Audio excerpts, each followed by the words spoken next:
Hello বন্ধুরা, আমি আজকে মাহে রমজানের উপলক্ষে একটা ভিডিও বানাবো। আজকে আমার রেসিপি হচ্ছে আপনার চিকেন বটি কাবাব। বাংলা স্টাইলে চিকেন বটি কাবাব আমি সেটা বানাবো। দেখেন, মাহে রমজানে আপনারা এগুলা যে বাসা বাড়িতে বানিয়ে খেতে পারবেন। আমি যে গ্রিলে বানাই, সেই গ্রিলে ছাড়াও আপনারা যে তন্দুরে বানাই, সেখানে আপনারা নন স্টিক ফ্রাই প্যানেও সেটা বানিয়ে খেতে পারবেন। দেখেন আমি কিভাবে আজকে চিকেন বটি কাবাব বানাই বাংলায়। দেন বন্ধুরা, আমি এখানে বাংলা স্টাইলের চিকেনটা কেটে নিয়েছি। আমি 2টা মুরগি কেটে নিয়েছি এখানে, যা আমার এখানে 30-32 পিস হয়েছে। আমি এখন এটার সাথে যে ইনগ্রিডিয়েন্টসটা লাগে সেটা আমি এখন দেখিয়ে দেবো আপনাদেরকে। আমার এখানে ইনগ্রিডিয়েন্টস হচ্ছে বাদাম পেস্টটা রয়েছে, ইভেন মরিচের গুঁড়া, হলুদের গুঁড়া, সাথে আমার এখানে আছে মেথি পাউডার, জিরা গুঁড়া, ধনিয়া গুঁড়া, কাবাব মিক্স মশলা, এবং চিকেন পাউডার, হোয়াইট পেপার। সে সাথে আমি এখানে নিয়ে নিয়েছি ম্যাঙ্গো পিকেল, ওয়েস্টার সস, রসুন ব্লেন্ডার, আদা ব্লেন্ডার, এবং এখানে দিয়েছি আমি দুধ, পাউডার দুধ। সে সাথে আমার রয়েছে মাস্টার্ড অয়েল। আমি এগুলো দিয়ে মূলত এখনকার যে চিকেন বটি কাবাব বাংলা স্টাইলে সেটা আমি বানাবো। আমি প্রথমে এখানে আমার যে আদা রসুন আছে ব্লেন্ডার, সেটা আমি এখন দিয়ে দেব 3 টেবিল স্পুন রসুন। আদা দিব আমি এখানে 2 টেবিল স্পুনের। আমি এটা দেওয়া হয়ে গেলে এখন এটা মাখিয়ে নেব সুন্দরভাবে আদা রসুনটা।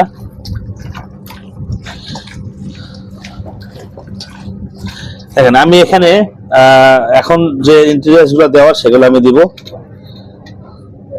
বাদাম দিব 2 টেবিল স্পুন,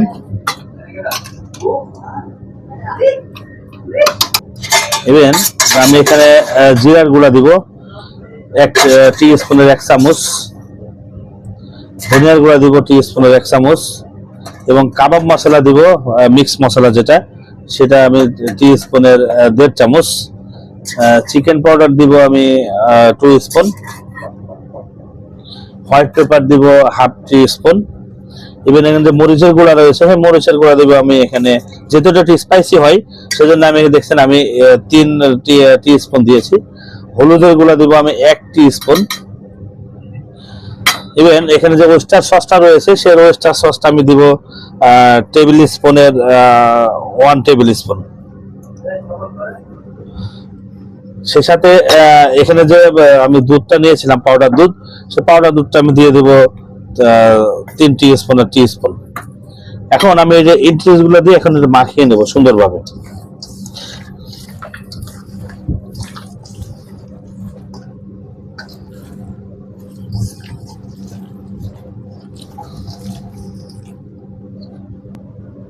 বন্ধুরা, এখানে আমি কালার করার জন্য আমি একটু কাশ্মীরি চিলি পাউডার দেবো। দেখছেন 1 টেবিল স্পুনের 1 চামচ আমি কাশ্মীরি চিলি পাউডার দিয়ে দিয়েছি, যাতে এটা সুন্দরভাবে কালার হয়। এবং সেই সাথে এখানে আমি যে ম্যাঙ্গো পিকেলটা নিয়েছিলাম, দেখেন আমি সে পিকেলটা দিয়ে দেবো।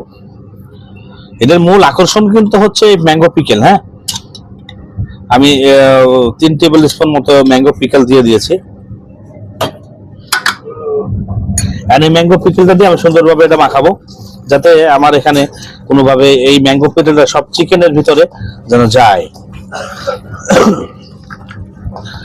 এবার এটা মাখানোর এক পর্যায়ে আমি এখানে আরেকটি যে জিনিস, যেটা হলো মাস্টার্ড অয়েল, আমি সেই মাস্টার্ড অয়েলটা দিয়ে দিব। মানে যে মাস্টার্ড অয়েলটা হলো সবচেয়ে এটার একটা মূল উপাদান। আমি মাস্টার্ড অয়েলটা এটা পরিমাণ মতো লাগবে, তারপরেও এটা আপনি 50 গ্রাম মতো দিয়ে দিবেন এখানে। দিলে যেহেতু আমি 2টা মুরগি নিয়েছি, 50 গ্রাম তেল ওকে।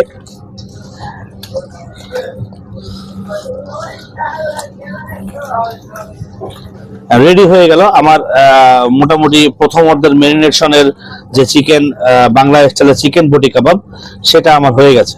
এখন আমি এটা গ্রিলে ছেড়ে দেবো। যেহেতু আমার তান্দুরি করার কথা, কিন্তু তান্দুরিতে আমি এখন এটা করব না, কারণ আমার তান্দুরি রমজান মাসে বন্ধ থাকে, সেজন্য আমি এটা গ্রিলে করব। আমার এই গ্রিলটা আগে থেকে হিট করা। এখন আমি এখানে বাটার দিয়ে দিব, যে আমি 3 টেবিল স্পুন বাটার দিয়ে দিলাম। বাটাটাকে একটু ছড়িয়ে দেবো যাতে গ্রিলটারে সুন্দরভাবে লাগে। কারণ আমি চিকেনটারে এখানে ছেড়ে দেবো,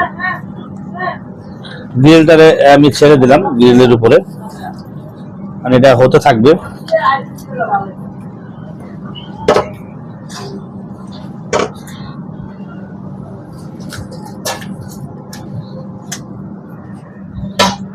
আমি সুন্দরভাবে সব জায়গায় এটা আমার আস্তে আস্তে হয়ে যাবে। এটা হতে আমার প্রায় 10 থেকে 15 মিনিট লাগবে।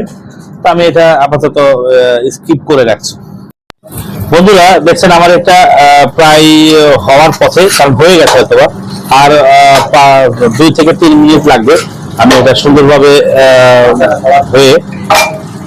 হওয়ার পর আমি কিন্তু আবার দিয়ে দেবো। হ্যাঁ বন্ধুরা দেখতে পাচ্ছেন আমার যে চিকেন বটি কাবাব, সেটা আমি গ্রিলে করেছি, এটা বাংলা স্টাইলে। আমি আমার এটা হয়ে গেছে চিকেন বটিটা। আমি এখন আমার সার্ভিস প্লেটে উঠিয়ে দেবো।